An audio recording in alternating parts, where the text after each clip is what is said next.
Mga part, papakita ko sa inyo ang aquarium ko. Dati marami itong laman dati, pero ngayon unti-unti nang nawawala, nauubos.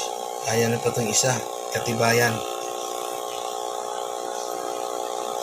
Ayan na, yung isa, naghihingalo na yan. Kaya sobrang init ng panahon. Yan mga part, kami ang aso ko. Pati mga aso,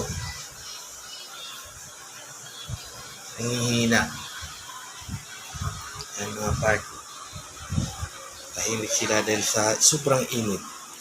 Ayan yung mga ventilador nila, natutok sa kanila. Yan, pa isa. Kasi wala akong kakayanan na magpakabit ng aircon pantao lang. Hindi namin kaya magbayad ng kuryente malaki. Ayan mga part,